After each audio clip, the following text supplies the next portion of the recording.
Welcome back our official YouTube channel SRB classes. हम लोग PYQ के इस सीरीज में 27 मई 2024 को फर्स्ट शिफ्ट का क्वेश्चन देख रहे हैं। बिहार शिक्षक पात्रता परीक्षा स्टेट 2025 शिक्षण कला एवं अन्य दक्षता। तो पहले क्वेश्चन, लोकतांत्रिक शिक्षण का मतलब है क्या? लोकतांत्रिक शिक्षण का मतलब है एक संवादात्मक क्रिया में कक्षा के बातचीत शामिल होती है जो शिक्षक और छात्र के बीच होती है। समझ के स्तर पर शिक्षण आधारित है संज्ञानात्मक क्षेत्र के सिद्धांत पर। निम्नलिखित में से कौन सा शिक्षण सिद्धांत है? इनमें से सभी। मनोवैज्ञानिक से तार्किक तक, विश्लेषण से संश्लेषण तक, ठोस से अमूर्त तक, प्रकृति से अनुसरण तक। उप समूहों का सही अनुक्रम संज्ञानात्मक क्षेत्र में है ज्ञान, बोध, अनुप्रयोग, विश्लेषण, संश्लेषण और मूल्यांकन। ज्ञान, बोध, अनुप्रयोग, विश्लेषण, संश्लेषण और मूल्यांकन।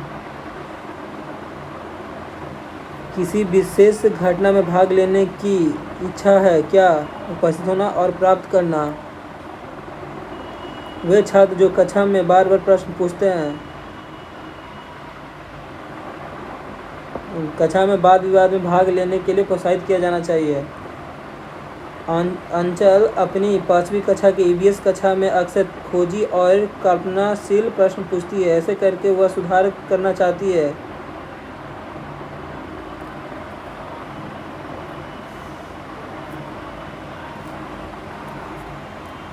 क्या करें? चिंतन और मनन विकसित करना चाहती है। चिंतन और मनन को विकसित करना चाहती है। छात्र स्वयं में सूचना को ढूंढते या खोजते हैं खोज विधि से। बृहद पाठ योजना में पाठों की अवधि होती है 30 से 45 मिनट के। थोड़ा सा यहाँ पे ब्लर हो गया है मिसप्रिंट के कारण, तो यहाँ पे मैं बोल रहा हूँ फ्लिंक के वर्गीकरण पर आधारित पाठ योजना में कितने पहलू हैं? 6 पहलू हैं। Edward W. एलन द्वारा कौन सी शिक्षण अधिगम पद्धति शुरू की गई थी? सूक्ष्म शिक्षण टीम की उत्पत्ति जिन अमेरिकी शिक्षा में हुई थी वो कहाँ हुई थी? 1954 में। 19वीं शताब्दी में शिक्षण एक प्रक्रिया थी, द्विध्रुवीय प्रतिक्रिया थी। एक बाल अनुकूल कक्षा में यह होना चाहिए। एक बाल अनुकूल कक्षा में होना चाहिए। सामग्रियों उपयुक्त आकार की होना चाहिए ताकि बच्चे उन तक पहुंच सके। निम्नलिखित में से कौन सा कथन अभिप्रेरित कक्षा का संकेत नहीं माना जाता? अनुभव साझा करने के लिए कहने पर भी कक्षा में सन्नाटा छाया रहा है। राष्ट्रीय पाठ्यचर्या फ्रेमवर्क 2005 ने अपनी समझ से प्राप्त की क्या? रचनावाद प्राप्त की। व्यक्तिगत विविधताओं वाले बच्चों को पढ़ाने के लिए ऐसे विद्यालय होना चाहिए जहां शिक्षक विविध अधिगम आवश्यकताओं के अनुसार विभिन्न शिक्षण अधिगम प्रविधियों का प्रयोग करने में शामिल हो। क्वेश्चन नंबर 18, एक प्रभावी शिक्षक को चाहिए क्या? चाहिए कक्षा प्रबंधन में व्यवस्थित और विविधता रहना। निम्नलिखित में से कौन एक शिक्षक का उद्देश्य है? छात्रों का कल्याण जितना संभव हो अधिकतम सीमा तक करना। गतिविधि आधारित शिक्षण है।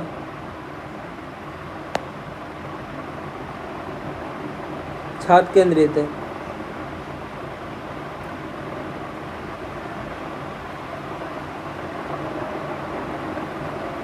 आकलन खाली स्थान है यदि यह लगातार समान छात्रों के साथ समान परिणाम प्राप्त करता है। विश्वसनीय रचनात्मक मूल्यांकन को सबसे अच्छा वर्णित करता है। सीखने की प्रक्रिया के दौरान छात्रों का आकलन करना। किस आकलन तकनीक में छात्रों को किसी समस्या को हल करने या किसी कार्य को पूरा करने के लिए मिलकर काम करना शामिल है? सहयोगात्मक आकलन। एक पाठ्यचर्या स्कूल का ब्लूप्रिंटिंग जिसमें इसके लिए अनुभव शामिल है। शिक्षार्थी का एकीकृत पाठ्यचर्या का उद्देश्य है ड्रॉपआउट में कमी, अवसारी चिंतन के लिए निम्नलिखित में से क्या आवश्यक है? विचारों का प्रवाह। निम्नलिखित में से कौन सा जोड़ा गलत सम्मिलित है? थर्नाड सिद्धांत एक्स और वाई। निम्नलिखित में कौन सीखने का परिणाम नहीं है? परिपक्वता। ऑडियो विजुअल सामग्री किससे संबंधित है? श्रव और दृष्टि से। शिक्षक सहायक सामग्री को इन श्रेणियों के अंतर्गत वर्गीकृत किया गया है: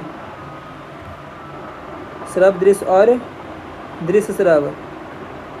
हिंद स्वराज के लेखक कौन थे? महात्मा गांधी। बिहार किस जनपद सूबा में है? बंगाल में।